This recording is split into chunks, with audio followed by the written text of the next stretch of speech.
Well, as you may have guessed by my intro, I made a bit of an order of Amazon Basics tools. I think I paid $90 for the lot of this. I don't know, it's a little bit blurry in my memory. I'll check the invoice. I got this locking adjustable ply, or shifter as we call them here in Australia.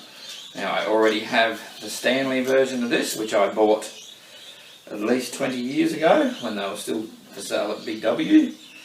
The difference being that one cost me $30, and at that stage in my life I had to actually put that on lay-by and pay it off, whereas this one was $30, the exact same price.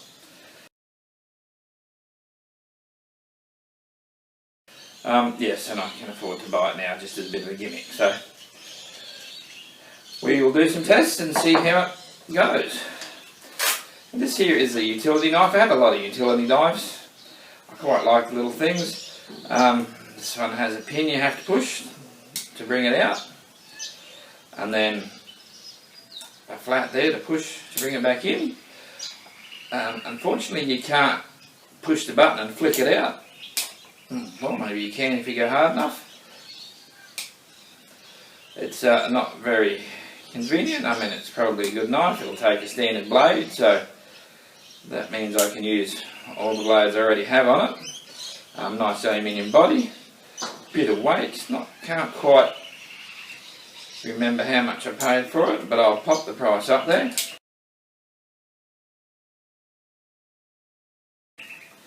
Yeah, no, it does flick out, so you just got to remember to keep your finger back. And yeah, that's pretty good. It comes in a little pouch. I like the idea of carrying it at work. I like the idea of carrying my multi-tool at work as well, but some days I forget to put my belt on. So I can't imagine that I will remember to pop a pouch on the belt on the days when I do remember to put it on. Now, this one here is something a little bit different.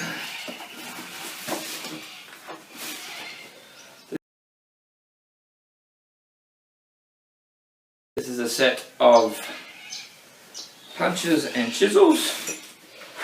Now I have quite a few punches and chisels, but I don't have many of these tapered punches, so I figured I would get this set and see. You've got 3 chisels, 2, 3, 4, 5, 6, 7, 8 tapered punches in various sizes, and then a few long pin punches. I have a couple of sets of long pin punches, and then this here, which I believe is a sharpening gauge. So yeah, that will be handy.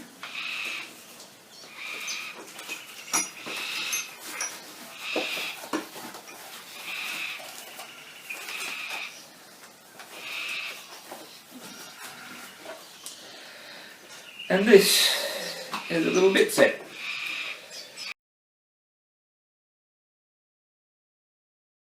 So we'll actually do some tests on these because it has some squares in there, and we don't actually use squares here in Australia, so I can risk breaking them if they prove to be very poor quality. Alrighty, let's have a look at how this stuff does.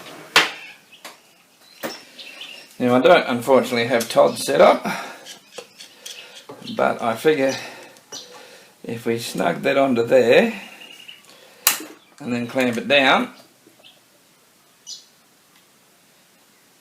I am turning that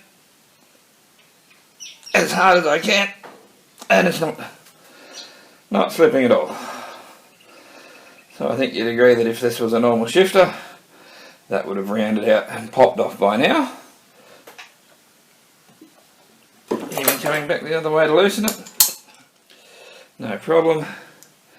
We have no damage there. This is an old nut, so it was probably already a little bit rounded. So yeah, I'm sure you can buy better quality ones of these, but that one has done quite a good job.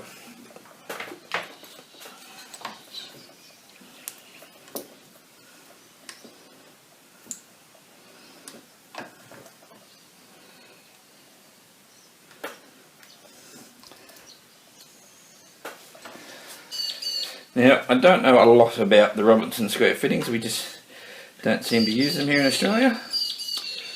But I have got one there. And I will pop it in my little coin here. And it's a fair bit of force. Once again, I don't have any way to measure it, but I'm more than happy that if I had to put that much force on an actual fastener, the top of the fastener would be gone now. And looking at that, yes, it has twisted it. So it's a catch-22. I mean, I don't believe you'd actually still have a fastener there if you put that much force on it, but it has twisted, so probably not the best quality, these ones. Well, how do we test the chisel? Once again, hardly scientific. Well, let's try this.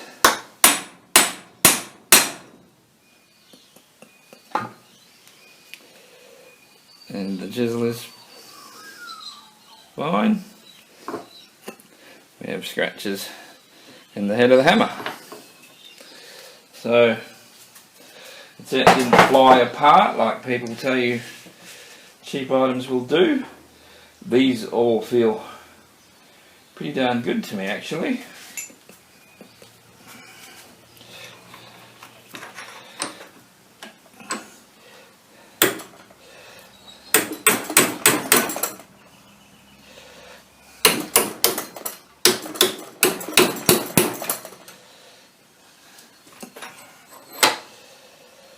Bending there. I mean, once again, it all comes down to, yes, we can put it in the press and we can bend it into a V shape, but it's not really a test of what these are made for.